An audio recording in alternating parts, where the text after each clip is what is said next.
మా ఇల్లు బృందావనం ఛానల్ స్వాగతం. ఈరోజు నేను పాల మీద మేగడ వెన్నపూస తయారు చేసే విధానం చూపిస్తాను. మేగడ ఒక 3-4 వారాలదన్నమాట. పాలు చేయం వేసినాక పైన మేగడ తీసి రోజు కొంచెం ఫ్రిడ్జ్లో పెట్టుకుంటే ఒకేసారి మిక్సీకి వేసుకోవచ్చు. రోజు చిలికే అవసరం ఉండదు. ఇంతకుముందు పాతకాలంలో అయితే అమ్మ వాళ్ళు రోజు ఏ రోజుకి ఆ రోజు చిలికేవాళ్ళు, వెనదీసేవాళ్ళు. ఇప్పుడు మిక్సీలు అన్నీ వసతులు వచ్చినాయి కాబట్టి ఆడవాళ్ళు ఆఫీస్కి వెళ్తుంటారు, అంత తీరిక ఉండదు. అందుకోసమని ఇప్పుడు సెలవు రోజు ఆదివారం అలా వచ్చినప్పుడు ఇలాగా ఒకసారి మిక్సీకి వేసుకొని వేసుకొని నెయ్యి కాసుకుంటే సరిపోతుంది అన్నమాట. సరే, దీన్ని మిక్సీలో వేసేద్దాం.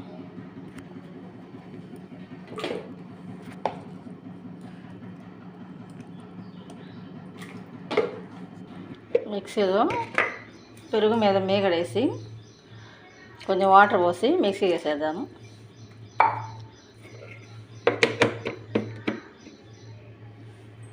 చూసారా ఎంత బాగుపడింది వెన్నపూస. ఫ్రిడ్జ్లో నుంచి తీసుకొని వెంటనే వేసేసుకోవాలి.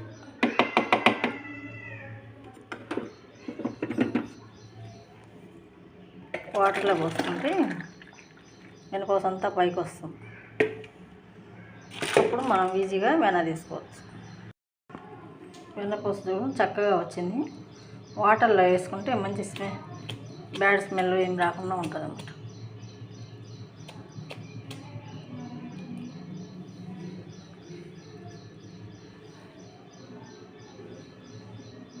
ఇలా మొత్తం తీసేసుకొని కాసుకుందాం.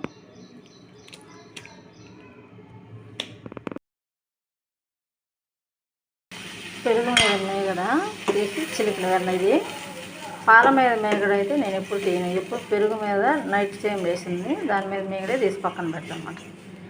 వెన్నపూస కాసుకుందాం. కృష్ణ శాస్త్రి కవితరా కృష్ణ వేణి పొంగుల పాలలా తేనెలా దేశ భాషలందు లెస్సగా తీపి తీపి తెలుగు ఇది తేట తేట తెలుగు, తీపి తీపి తెలుగు ఇది తేట తేట తెలుగు తెలుగు. నెయ్యి బుడకలాగిపోయి ఎంత మంచిగా కాగిందో.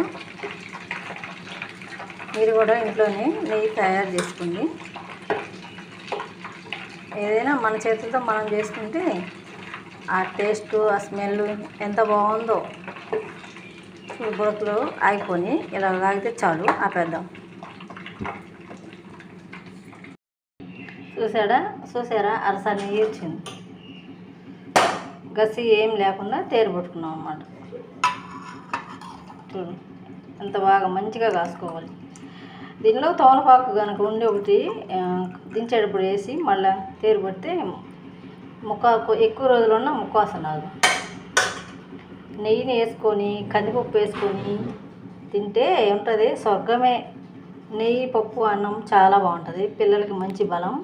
విటమిన్ ఈ బాగా పుష్కలంగా ఉంటుంది. నెయ్యి మేము పుష్కలంగా వాడతాం. మా మనవరాలకైతే మా కోడలు ఫుల్గా నెయ్యి వేస్తుంది అన్నమాట. మా ఛానల్ మీకు నచ్చినట్టయితే లైక్ చేయండి, షేర్ చేయండి, సబ్స్క్రైబ్ చేసుకోండి. ఈరోజు నెయ్యి కాయటం కంప్లీట్ అయింది. మంచి స్మెల్ వస్తుంది.